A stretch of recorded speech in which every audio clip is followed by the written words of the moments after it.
Tomatoes are doing well considering they don't get much water. They're often very wilted when I come up here, and there's a wallaby that's now taken a fancy to the leaves, which is he's chewing off everything. There's a couple of plants over there he's just completely destroyed. But I still have a good crop of tomatoes on, if I can get them all, if the possums don't eat them and the wallabies don't eat them. The cauliflower and broccoli, they've been really struggling since the possums ate them all back, and again, just the water issue. I think that's the big takeaway from this whole thing. This is kind of an experiment for me to see how these plants would grow up here. The snow peas, I won't be doing them ever again. They have had peas on there, but they're just, yeah, in the drought conditions that I'm giving them here, because I'm not out here every day. I might come out here once a week, so they're not getting a lot of water, and when we don't get rain, they're really wilting. The pods on these things are way overripe. I'm not even going to eat the pod anymore. I'll just open it up and eat the peas. But yeah, they're the snow peas. You can sort of see there. You can cook them. You can eat them raw. And with those, I had to put wire rail over the outside as well because the possums took a fancy to them. That's the thing. I'm up here in the bush. There's not a lot of food around for the animals. So as soon as you put in all this nice greenery, they think it's like Christmas, and they come flying in here to check it out and have a feed. The onions going well. Hopefully they're developing bulbs underground. Again, they weren't growing from seed, they were growing from an onion that had sprouted, and I just broke it right back to its core. Planted that out to see if that will develop another bulb again, or whether it will just go to seed. That's an experiment. The mini bell pepper, just keep looking uphill because I'm trying to get a deer at the moment. There's rooster deer moving through the area, so I'm keeping an eye out for deer. Just looking to fill the freezer up with some meat. So if you see me glancing uphill every now and then, it's just because I'm trying to get a deer. Yeah, mini bell pepper, that hasn't really fared too well, and to be honest, it wasn't doing the best when I first put it in, and it needed a big heap of fertilizer, which I didn't give it. So it's struggling to hang on. The potatoes have all died back. There's only like one plant still visible, and the possums, little buggers, they'd jump in there and break them off, and yeah, so I never saw any flowers at all on those potatoes, but I'm going to pull that apart and see if there's any potatoes in there now.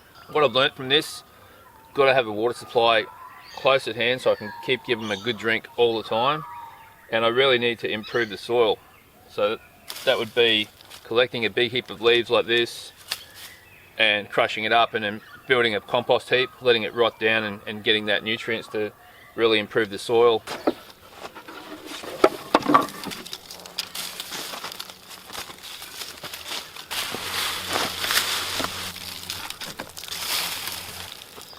So far no potatoes sighted.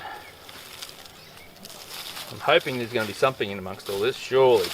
Went to a lot of work to build this garden bed up, and if I've got no potatoes at all, it's going to be very depressing. Oh, there's one. There's another potato. Oh, there's a bigger one. Alright, they're getting bigger. I think that's what we started out with. And yeah, 3.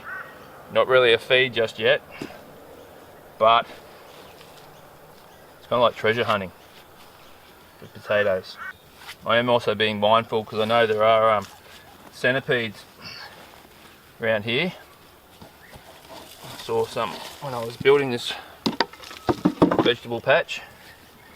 I definitely don't want to be picking up a centipede like that this early in the morning. Check that guy out. That's a big centipede. After that close encounter, because he was a decent size, I'm going to resort to using a stick, which I should have done from the beginning. Is that it? 3 potatoes?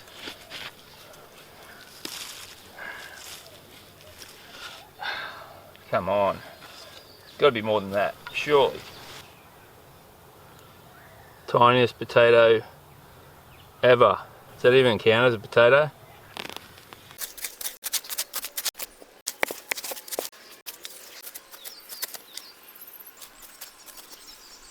Not the huge crop I was hoping for. First time ever growing potatoes. It's a tiny little one. Not a lot of reward for a lot of work. But we live and learn. Hopefully I get more out of the tomatoes.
Well, there it is, the rewards. Some venison that I harvested off the property. You've got cauliflower and broccoli leaves, a couple of different types of tomatoes, potatoes. I've kept them dry in a cool, dark, dry place, and so they've lasted for a couple of months since I harvested them. Yeah, the cauliflower and broccoli still got a ways to go before the heads of those are ready to eat, but you can eat the leaves, so that's what I'm doing here, and I'm definitely going to enjoy this. The potatoes, because they're all different sizes, I had to cook them at different times, but yeah, a bit of butter on them would have been great, but I didn't grow any butter. So yeah, the only thing on here that didn't come from the property is a little bit of seasoning, just salt and pepper, but everything else was either grown here or harvested off the land. I only put like 3 leaves of sage, so I didn't want to overpower it. There's my world's smallest potato. Nailed it. I can't believe I got all these potatoes cooked perfectly. Right, well, I'm going to sit back and enjoy this. I think I've earned it, and I'll catch you in the next video. Thanks for watching.